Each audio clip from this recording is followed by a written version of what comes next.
So I'm Noah Dolgoy. I'm the CEO of Tread, and I actually had the privilege of coming up and giving a presentation in 2018 about what I'd learned up to that point in running the company, and it was aptly titled "This is Going to Hurt." And so now I have to give a presentation about raising A rounds and life after A rounds, and so this seemed like the appropriate title for what one goes through in trying to raise more money and trying to grow the company through that. So just super quick context. Tread is a construction technology company. We're building the operating system for construction material logistics. For anyone in the space, that means a lot of things. For people outside of the space, come talk to us afterwards. There's a bunch of Tread folks here, and we'll tell you all about it. So, the path to financing for Tread, if it looks messy, it's because it is. It's been messy for virtually every company. And I don't actually want to spend very much time telling you how we got to a point where in November of 2019, we raised a large round led by Crosslink Capital, because what you want to get to is how we actually did it, right? That's why everyone's here. And so we did it, with these simple tips and tricks that everyone always talks about all the time. And you can find all of these things on the internet that tell you exactly what to do. And if you go back through every one of the raise of the months on TechTO, they'll tell you how to do it. There's like 4 different steps and it's really easy. But the reality is that that's crap, right? Like that's not a real thing. Every founder is different, every investor is different, and every company is different. And so there's going to be no one guide that will actually tell you what to do. And this has actually been something that I think has been kind of beaten to death, to be really frank about it.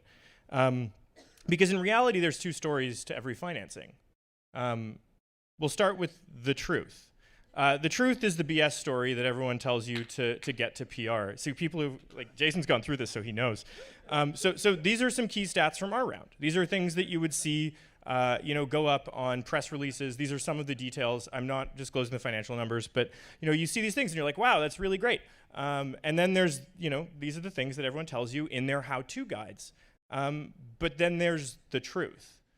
And the truth is the one that actually matters, and it's the part nobody really talks about. Because these are some of the things that you will never see go up in a press release, but actually are the things that define what financing and like both pre, during, and post-financing actually does to you. And I've probably understated some of these things, to be honest. So, if you want to talk about it later, there are drinks. So the thing that nobody actually talks about, because like all this stuff I just covered has like been beaten totally to death. I'm totally going over time, by the way. I apologize. Is like what happens after, right? Nobody ever talks about what happens after. And I understand what some of you are thinking. You're like, just give me the secrets to get to the round. But honestly, like everyone's already done that for you.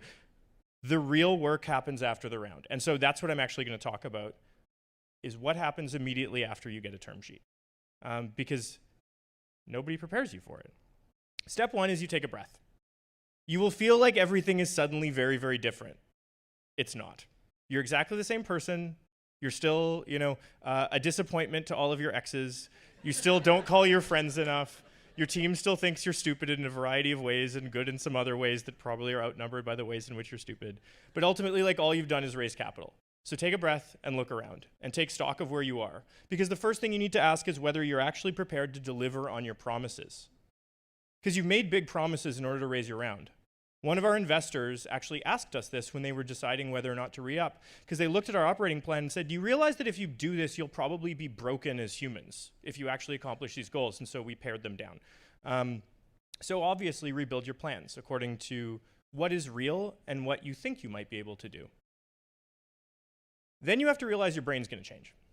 Up to this point, you've been living on fumes. You have a scarcity mindset. You've been guarding water. Right? You don't know when your next financing, when your next client, when your next hire, when any of those things are going to happen. And so you can't really think more than a couple days ahead, weeks, quarters, whatever. And suddenly you're being asked to make like 5-year strategic plans and live by them.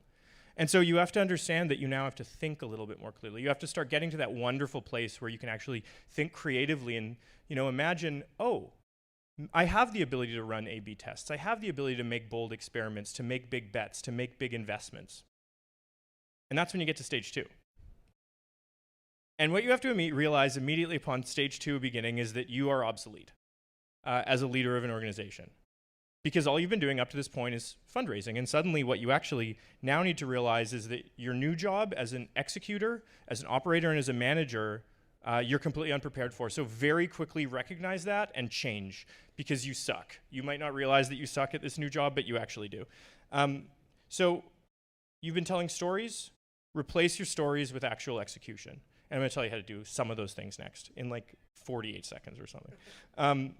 What is at its core of this is this overriding mentality that I think many of us live by, which is the idea that because it's a startup, it's okay if insert things we're not very good at.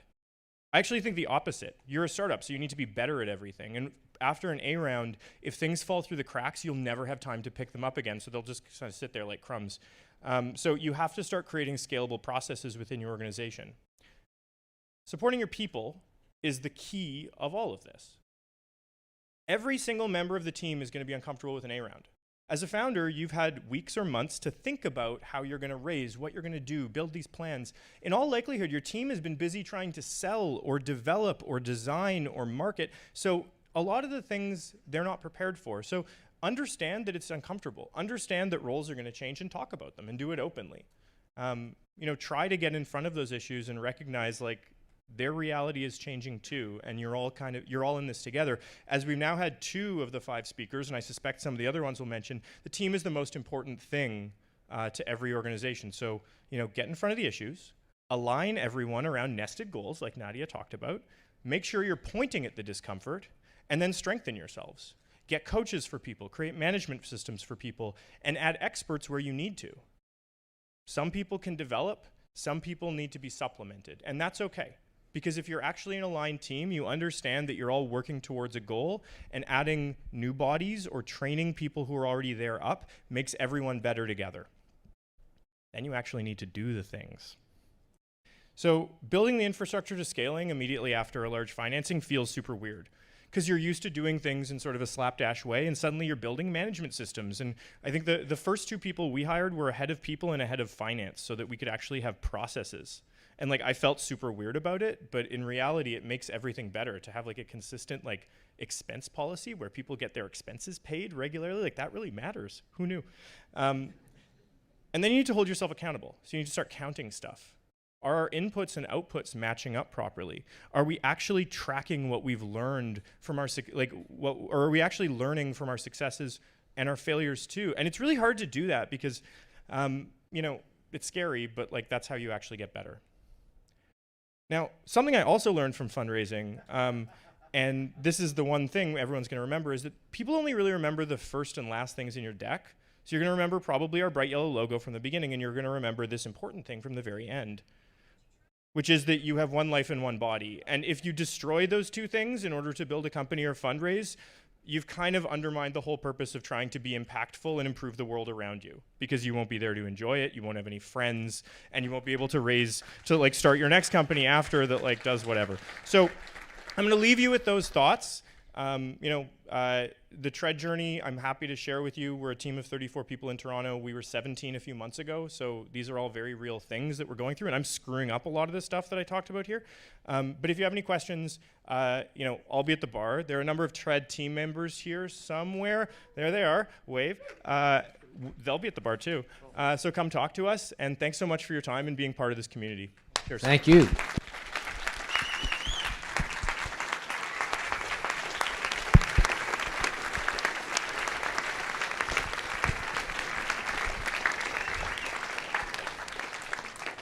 Questions? We'll take 2 questions. I think you scared Jason away. He just ran away.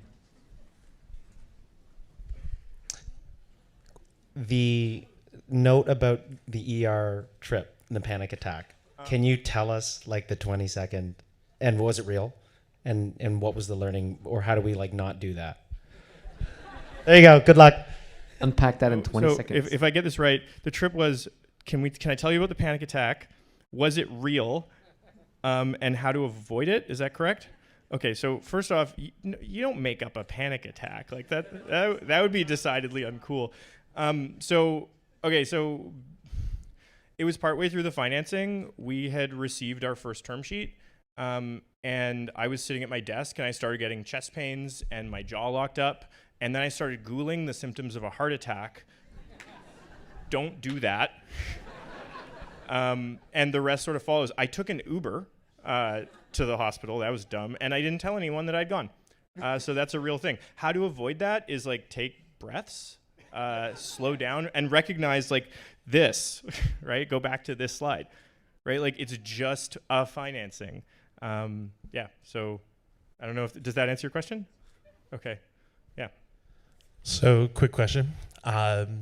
With your processes, scale ups and so forth, do you think there's ways to actually start preparing earlier?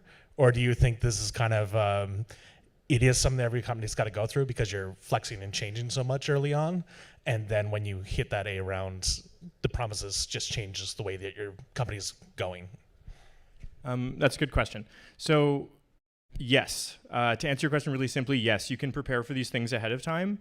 I think the reality is that when you hit sort of an A round or a large seed round or what have you, like really your first like sort of like hyper growth sort of round, and I think we're going to hear a lot more about that in some of the next presentations.